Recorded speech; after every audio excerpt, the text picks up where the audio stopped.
Hey guys, welcome back to one stop biology. आज के हम वीडियो में पढ़ेंगे दो टॉपिक्स जो कि है पार्ट्स ऑफ अ फ्लावर और प्लेसेंटेशन। ठीक है, तो अभी तक हमने ये चैप्टर फिफ्थ जो हम कवर कर रहे हैं क्लास 11th एनसीईआरटी का, उसमें ऑलमोस्ट 4 टॉपिक्स कवर कर लिए हैं जो कि है पहले तो रूट कवर करा था, फिर स्टेम, लीव्स और फ्लावर। और फ्लावर में हमने आधा पोर्शन जो है वो लास्ट वीडियो में करा था और आधा जो है हम इस वीडियो में करेंगे। तो जनरली जो है वो किसी भी फ्लावर में 4 फ्लोरल वॉल्स होते हैं, है ना। तो ये जो है फ्लोरल वॉल्स, इनको हम बोलते हैं कैलिक्स, कोरोला, एंड्रोशियम और गाइनोशियम। ठीक है, तो बेसिकली अगर यहाँ पर हम लेबल करें इसको, तो ये जो है वो है कैलिक्स, है ना। ये जो आपको दिख रहा है कलर्ड वो है कोरोला, ये है एंड्रोशियम और ये है गाइनोशियम। ठीक है, और बेसिकली ये सारे कुछ जो है पेडिसल पे जुड़े होते हैं, है ना। तो पेडिसल से जुड़े हुए हैं, ये देख रहे हैं आप। ठीक है, तो पहला जो है वो है कैलिक्स। कैलिक्स बेसिकली होता है सबसे बाहर का, आउटर मोस्ट वर्ल फ्लावर का।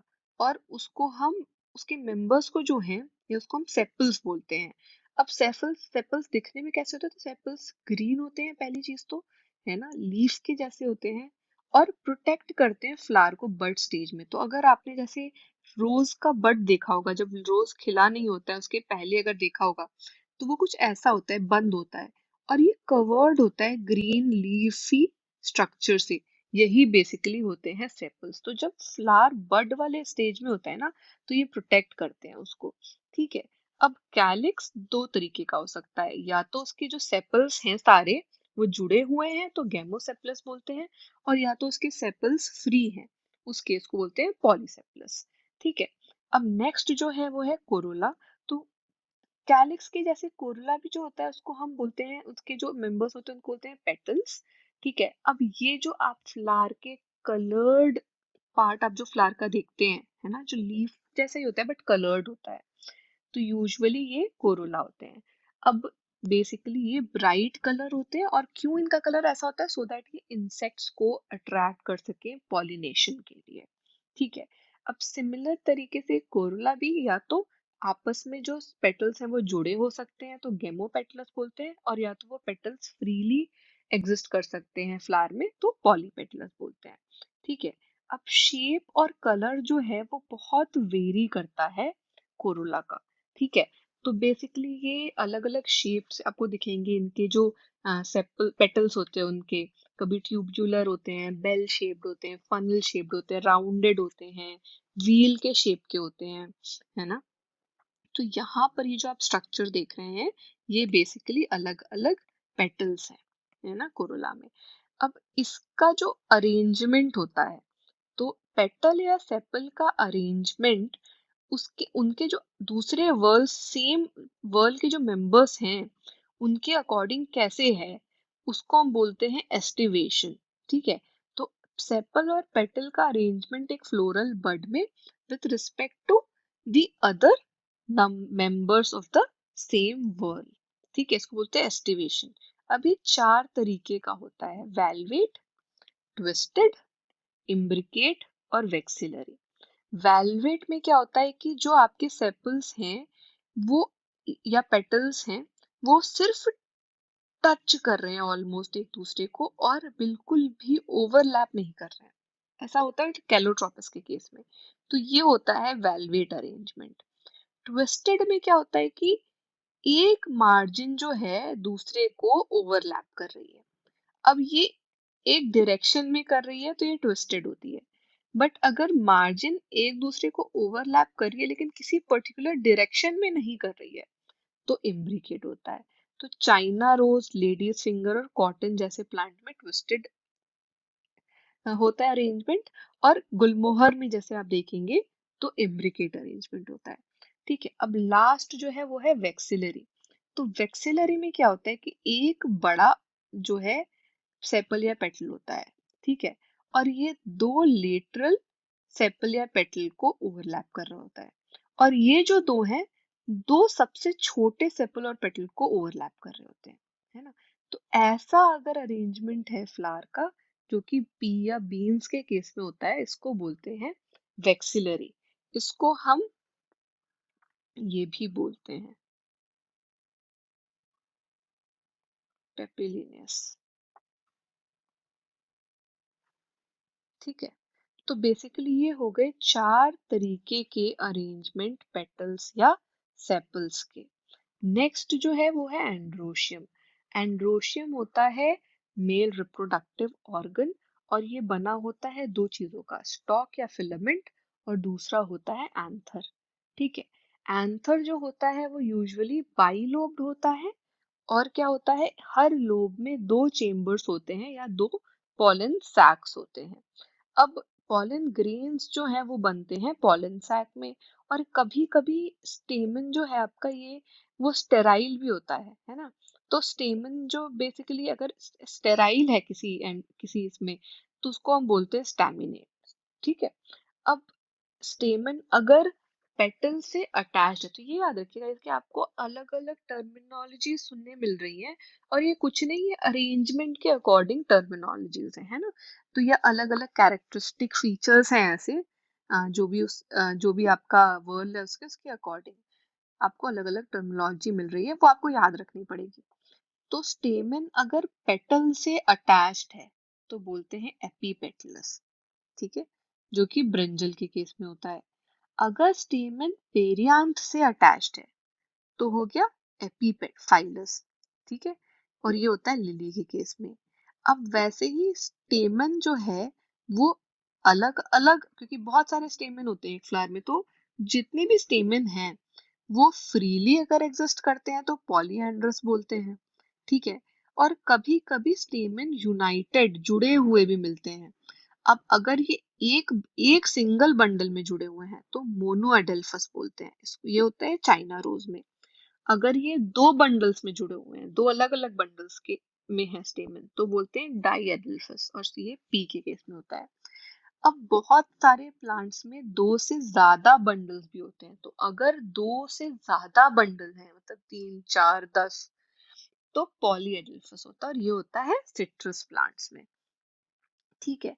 अब वैसे ही जो स्टेमन होता है ना, तो उसमें जो फिलामेंट है वो उसकी जो लेंथ होती है ना वो अलग अलग हो सकती है फ्लावर में। एक फ्लावर के अंदर अगर मान लीजिए से ये डायग्राम है, अब इस डायग्राम में ये ऐसा भी हो सकता है कि एक फ्लावर के अंदर बहुत सारे स्टेमन है, किसी किसी स्टेमन का फिलामेंट बहुत लंबा है और किसी का छोटा है, ठीक है।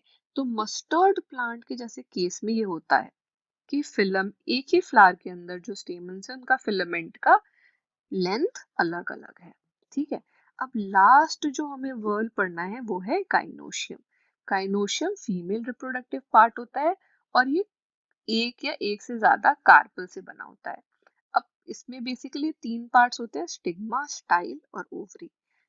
ओवरी जो है वो इनलार्ज्ड बल्ज्ड बेसल पार्ट है, ठीक है, और उसके ऊपर जस्ट एक इलोंगेटेड ट्यूब है जो है स्टाइल, और वो स्टाइल का जो सबसे ऊपर टिप है, ठीक है, जो रिसेप्टिव सरफेस होता है पॉलन ग्रेन के लिए, वो है स्टिग्मा, ठीक है। अब वापस से ओवरी पे आते हैं, तो ओवरी जो है उसमें एक या एक से ज्यादा ओव्यूल्स अटैच्ड हो सकते हैं, ठीक है, और ये ओव्यूल्स जुड़े होते हैं प्लेसेंटा से। अब मान लो कि अगर एक से ज्यादा कार्पल प्रेजेंट है, ठीक है, तो अगर एक है तब तो ठीक, एक से ज्यादा है तो जैसे हमने अभी स्टेमन के केस में देखा था कि वो फ्री हो सकते हैं और वो जुड़े हुए हो सकते हैं।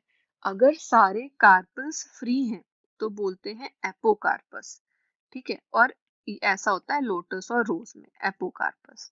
बट अगर अगर कार्पल्स जुड़े हुए हैं तो इसको बोलते हैं सिंकार्पस, ठीक है, और ऐसा होता है मस्टर्ड और टमेटो के केस में। अब होता क्या है कि फर्टिलाइजेशन जब हो जाता है तो ओव्यूल बनाता है सीड, और ओवरी बन जाती है फ्रूट। तो ये आपको डायग्राम दिख रहा है गाइनोशियम का, ये टिप जो है वो स्टिग्मा है, उसके बाद ये इलोंगेटेड स्टाइल, और ये जो बल्ज्ड बेस है ये है ओवरी। ठीक है, अब नेक्स्ट आते हैं प्लेसेंटेशन पे। तो प्लेसेंटेशन एग्जैक्टली है क्या? अब ओव्यूल्स जो ये हैं उनका अरेंजमेंट होता है पर्टिकुलर तरीके से ओवरी के अंदर। तो ओव्यूल्स का ये अरेंजमेंट ओवरी के अंदर, इसी को हम बोलते हैं प्लेसेंटेशन। अब ये अलग अलग तरीके का हो सकता है। तो बेसिकली जो है छह अलग, पांच अलग तरीके के प्लेसेंटेशन होते हैं। ठीक है, तो पांच से छह तरीके तरीके के हो सकते हैं। मार्जिनल, एक साइड, पेराइटल, बेसल, सेंट्रल और फ्री सेंट्रल। ठीक है, तो अब जो है एक एक करके देखते हैं। तो मार्जिनल में क्या होगा? बेसिकली कि मार्जिन पे है ना। मार्जिनल का मतलब ही है कि मार्जिन के अलॉन्ग है। तो प्लेसेंटा अगर वेंट्रल जो सूचर है ओवरी का और ओव्यूल का उसके रिज पे है, मार्जिन्स पे है ना, तो ये मार्जिन है बेसिकली, और मार्जिन पे ओव्यूल बन गया है ना। तो अगर ऐसे मार्जिन पे है जैसे पी के अंदर होता है तो ये होता है मार्जिनल प्रेजेंटेशन। वैसे ही एक्साइल प्रेजेंटेशन क्या होता है कि ओव्यूल्स जो हैं वो, ये देखो इसमें ओव्यूल्स यहाँ पर एक्सेस पे है ना। तो मल्टीलोक्यूलर, एक तो मल्टीलोक्यूल है ओवरी में, और ये एक्सियल है। ठीक है, ओव्यूल्स तो ये होता है चाइना रोज, टोमेटो और लेमन के केस में एक्साइल प्रेजेंटेशन। नेक्स्ट है पेराइटल प्रेजेंटेशन। इसमें क्या होता है कि जस्ट ऑपोजिट हो गया, मतलब कि उल्टे साइड में इनर वॉल में, ये देखो अब इसमें इसमें क्या है, इनर वॉल में यहाँ पर अगर है तो, है ना, तो है तो ओवरी एक सिंगल चेम्बर्ड ही, बट इसके वजह से फॉल्स सेप्टम बन जाते हैं, और ऐसा होता है मस्टर्ड में, तो टू चेम्बर्ड हो जाती है हमारी ओवरी। ठीक है, ये हो गया आपका पेराइटल। अब नेक्स्ट जो है वो है फ्री सेंट्रल। फ्री सेंट्रल में क्या है कि फ्रीली अवेलेबल है। फ्री सेंट्रल में अगर आप देखेंगे सेंटर में फ्रीली अवेलेबल, कोई डिवीजन नहीं है, कोई सेप्टा नहीं है। प्रिमरोज और डायंथस के केस में ऐसा होता है कि ओव्यूल्स सेंटर में है और फ्रीली है, अवेलेबल है ना। तो ये हो गया फ्री सेंट्रल। और उसके बाद देखेंगे हम बेसल। तो बेसल में क्या होता है कि जो प्लेसेंटा डेवलप हो रहा है वो एक तो बेस में हो रहा है ओवरी के। ठीक है, वो कहाँ हो रहा है? बेस में हो रहा है, और एक सिंगल ओव्यूल अटैच्ड होता है उससे। ठीक है, तो ऐसा होता है सनफ्लावर और मारीगोल्ड के केस में। तो अगर प्लेसेंटा डेवलप हो रहा है बेस में, और ओवरी जो है एक सिंगल ओव्यूल से अटैच्ड है, तो एक सिंगल ओव्यूल अटैच्ड है ओवरी से, तो वो हो गया बेसल प्लेसेंटेशन। तो ये पांच तरीके के प्लेसेंटेशन हो गए डिपेंडिंग अपॉन कि ओव्यूल्स का अरेंजमेंट क्या है ओवरी के अंदर। ठीक है, सो गाइस इसके साथ हमने फ्लावर भी पूरी तरीके से कवर कर लिया है। आई होप आपको ये सारी टर्म्स अच्छे से समझ में आए होंगे। एग्जैक्टली क्या है ये टर्म्स, अलग अलग जो वर्ल्स हैं उनमें अलग पार्ट्स किस तरीके से लोकेटेड हैं या किस तरीके से सिचुएटेड हैं, क्या कैरेक्टरिस्टिक फीचर्स हैं अलग अलग, उसके बेसिस पे डिफाइन कर दिए गए हैं। अलग अलग वर्ड्स दे दिए गए, टर्मिनोलॉजीज यूज कर ली गई हैं। आपको ये याद रखना है कि आपको अच्छे से याद होना चाहिए कि हर एक टर्मिनोलॉजी का मतलब क्या है।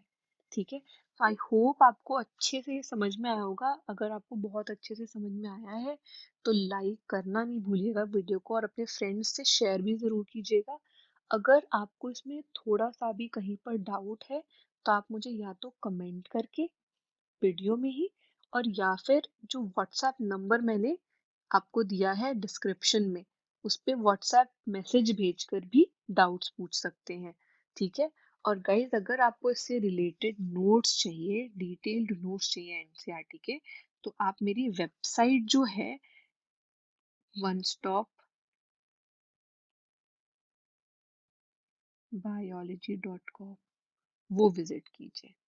ठीक है, वहाँ पे और आपको सारे नोट्स मिल जाएंगे एनसीईआरटी के। ओके, सो आई होप आपको बहुत अच्छे से ये समझ में आया होगा। फीडबैक ज़रूर दीजिएगा मुझे इसके regarding. Okay, bye guys, thank you.